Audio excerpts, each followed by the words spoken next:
प्याज के बनाएंगे पकौड़े, बहुत ही क्रिस्पी झटपट में तैयार हो जाने वाले, बहुत ही मज़े के ये पकौड़े बनते हैं। पकौड़े बनाने के लिए यहाँ मैंने 3 आलू लिए थे, जिनका छिलका उतार के मैंने इस तरह बड़े बड़े लंबे पीस बना के रख लिए। यहाँ मैंने 2 बड़ी साइज़ की प्याज ली थी, जिसको बारीक बारीक चॉप कर लिया।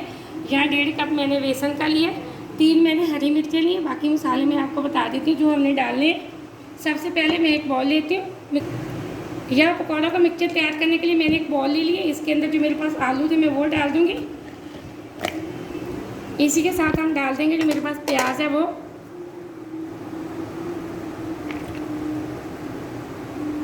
अब हम इसके अंदर डालेंगे जो चीज़ें, मैं सिर्फ घर की चीज़ों से पकौड़े तैयार करूँगी, बहुत ही झटपट में, चाय के साथ आप ज़रूर ट्राई करना। यहाँ आधी चम्मच मैं डालूँगी लाल मिर्च पाउडर की बड़ी। यहाँ 1 चम्मच बड़ी भर के मैं डालूँगी धनिया पाउडर की। यहाँ 1 ही चम्मच मैं डालूँगी नमक की। आप नमक हमेशा हाथ में जायका डाला करें, जितना पसंद करें, थोड़ा ज़्यादा आप कर सकते हैं। यहाँ मेरे पास हरा धनिया था मैं वो डाल दूँगी। यहाँ मैं चॉप करके रखा हुआ था। इसी के साथ जो मैंने चॉप करके हरी मिर्चें रखी थी मैं वो डाल दूँगी।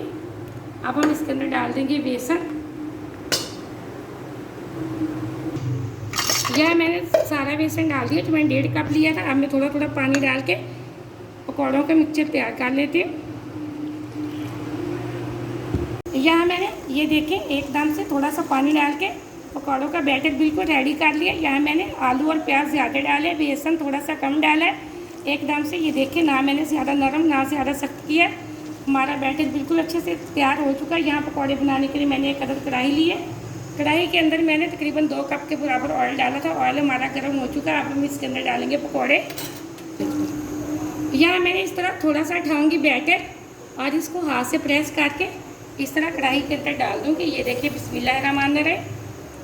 अब इसी तरह हम थोड़ा सा इधर से बेसन उठाएँगे और हाथ के साथ, ये देखिए अंगूठे के साथ मैं थोड़ा सा करूँगी प्रेस और फिर मैं इसको कढ़ाई के अंदर डाल देती हूँ।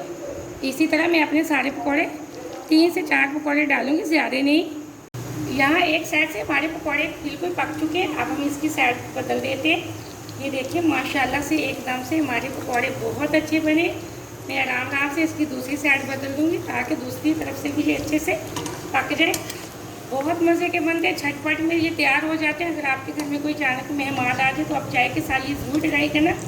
घर में मौजूद चीज़ों से ये बन जाते हैं, बाहर से हमें कुछ लाने की ज़रूरत नहीं। ये देखें एकदम से मैंने इसकी दूसरी साइड बदल दी है। अब हम इसको मज़ीद 4 से 5 मिनट इस साइड से पका लेते हैं। यहाँ एकदम दोनों साइडों से हमारे पकौड़े ये देखें अच्छे से पक चुके हैं, बहुत अच्छे बने। अब इसको छलनी के अंदर निकाल लेते। इसी तरह हम अपने जो बाकी के पकौड़े वो भी बना लेते। यहाँ मैंने अपने सारे पकौड़े इस तरह ये देखें पका लिए दोनों साइडों से। अब फ्लेम को मैंने ऑफ कर दिया। ये भी हम छलनी के अंदर निकाल लेंगे। बहुत ही झटपट में मैंने पकौड़े तैयार किए, घर के सामान से, बहुत मज़े के बने। आप इस रेसिपी को चाय के साथ ज़रूर ट्राई करना। वीडियो को पूरा देखा करें और लाइक भी किया करें। आपने अगर अभी तक चैनल को सब्सक्राइब नहीं किया तो जल्दी से कर लें ताकि हर आने वाली वीडियो सबसे पहले आप देख सकें और मज़े की चीज़ें बना सके। माशाल्लाह एकदम से हमारे पकौड़े बहुत ही मज़े के बने। ये देखें, यहाँ मैंने ज़्यादा इसके अंदर आलू और प्याज डाले थे, मैंने कम बेसन डाला था, इसलिए इनकी लुक बहुत प्यारी है। अब सारे पकौड़े मैंने प्लेट के अंदर निकाल दिए। आप इस रेसिपी को ज़रूर ट्राई करना। मुझे अगली रेसिपी के लिए इजाज़त है। अल्लाह हाफ़िज़।